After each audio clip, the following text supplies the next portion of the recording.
Folks, I've been checking the North Carolina ferry system for any news and information this morning to see if there was any information on what time the ferry system would possibly shut down. None of that information is available yet on the website. So, you know, your islands like Ocracoke, all it said was the ferry system was planning on getting the people evacuated. So I don't know if that means they're going to try to run some extra ferries over that way to pick folks up to get them off of that island. But at some point, as the storm approaches, I'm sure they're going to shut the ferry system down, and anybody that has not evacuated will be stuck where they're at. Now, hopefully this hurricane is not going to come in close enough to create a severe threat.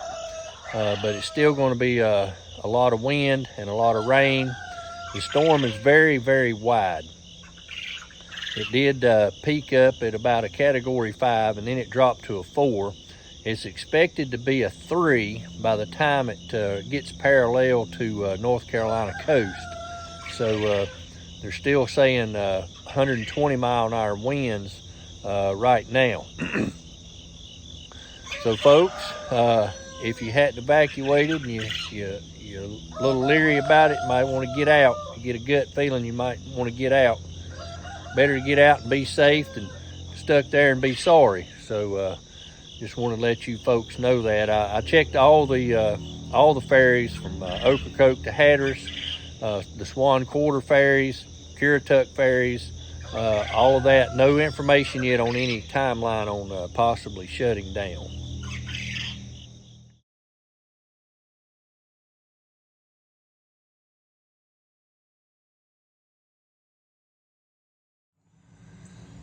Well, folks, I appreciate you joining me today here on Deep River Farm. Do you see anything in the sky? You can lightly see it behind me. I can't zoom it in with the camera returned in the reverse position here, but you can see right over my shoulders there. Off in the distant background, you can see some streaks in the clouds where they've been spraying again. And then back over this direction, you can see them back over here in this direction where they've been spraying again. And it seems like they just won't stop it. And then we got a hurricane coming up through the Bermuda Triangle area.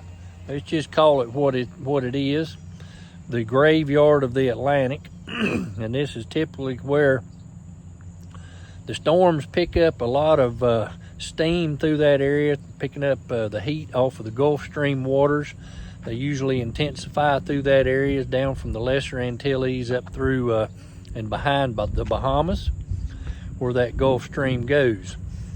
But it looks like Aaron is going to pass just about somewhere between 100 and 200 miles off the coast of North Carolina. There are evacuation orders in place, especially in Dare County. That's out on the Hatteras area, Cape Hatteras, and also on the Ocracoke Islands. The big issue there, folks, is going to be the washout, what they call the washout. And they're expecting waves. You're hearing a broad range right now, 5 to 10 foot, and then some are saying 10 to 30 foot. Problem is when the water pushes in from the hurricane and continues to push, the emergency management services will not be able to get to you folks if there is a problem, if you choose not to evacuate. And they will not be able to get to you until the water recedes back into the ocean. So keep that in mind. They are expecting Highway 12, which is the only highway that runs up the Outer Banks there. to be closed in many areas due to the sand, and it'll take them a while to get the heavy equipment out there to scoop all the sand off of the highway to make it passable. Also, at some point, they're going to suspend the ferries that's running between the islands. Once that final horn sounds, you won't be able to get another ferry off of the islands and move around over the Outer Banks.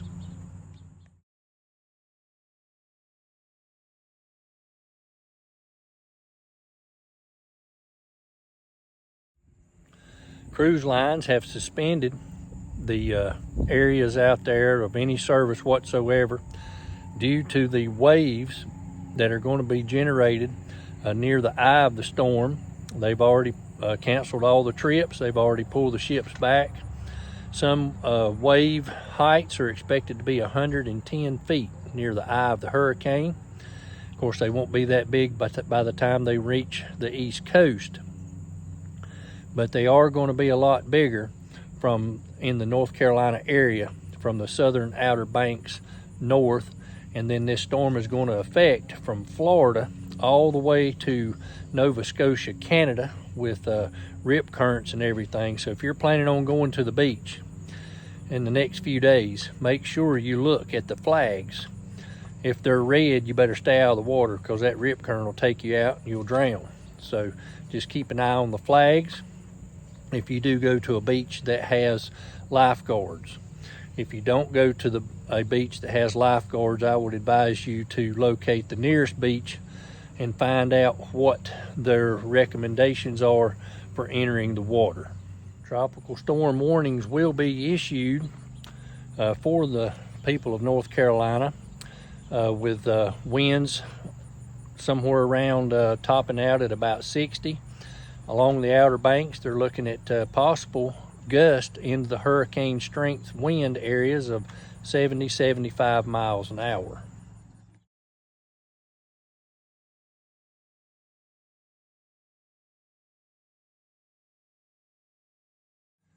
The people along the coast are pros at this stuff, and if you're a newcomer to the beach and have a new beach property, plywood is going to be a very rare commodity to be able to get a hold of.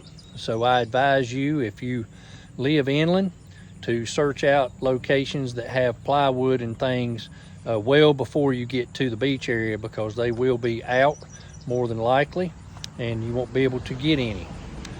So if you're gonna board up, you better do it quick, because the evacuations are going to be starting. Most of the homes out on the Hatteras Island and things are built with wooden shutters that they can just close, and that way the flying debris won't fly through the windows and bust the windows and everything. So make sure you got plenty of candles, kerosene, that type of thing. Even if you're inland just a few miles, power may go out, and you may be stuck for a while with depending on how close this storm gets. They did say it was going to be a little closer to the Bahamas than they had expected, which is a westerly side, which could push the storm just a tad bit closer into the east coast of the United States and create a little more storm surge and winds than anticipated. The grounds are already saturated from all the rain we've had. This is day 19. We've had rain for the last 17. So any winds can topple the trees and take your power out. So if you're planning on being close and riding the storm out, folks, make sure you got plenty of batteries stocked up. Make sure you got your cell phones charged up, your portable batteries charged up, a weather radio that you can get a hold of, and that type of thing. Make sure you got plenty of food stored up. Make sure you got those propane tanks and stuff for your grill full and ready to go. And if you get in a situation, you'll at least have possible cellular service if those towers nearby where you're located are in service. Now, they will have a battery backup for a time period, and most of the time when hurricanes come close, they try to keep the diesel generators at the central offices full of diesel so that they can run if need be, but it's not a guarantee on the communications. Well, folks, just wanted to throw that out there right quick, and appreciate you watching Deep River Farm. And you folks, it happens in the mountains, and it's happening now on the coast, and we've had flooding in central North Carolina, so everything in North Carolina is getting hammered at some point within the last year. So just stay tuned. We'll try to keep you abreast. And I did get a comment from a viewer on Ocracoke that said they were going to hunker down and ride it out. Well, we'll be praying for you and hope everything goes well. And if you get a chance, let us know how things are, and we'll be watching for you. You can leave that email if you have cell service on my email, deepriverfarmnc@yahoo.com, and we'd like to know if everything was okay and how the storm went. So y'all have a blessed day.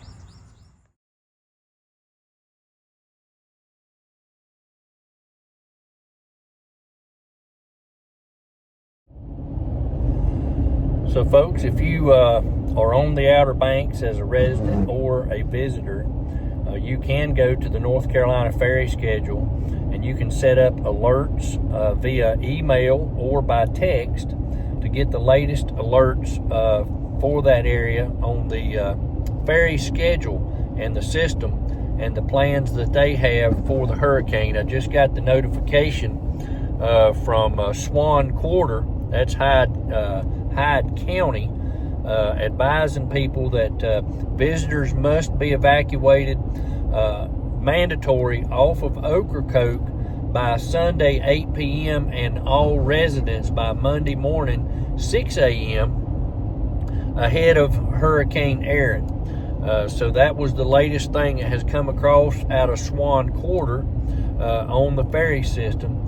And you can go to that, just go to Google the North Carolina Ferry, and they'll have a system and schedule. You can go through the menu there, and you'll find it, and you can get the alerts from the NCDOT, who operates the ferry system out there.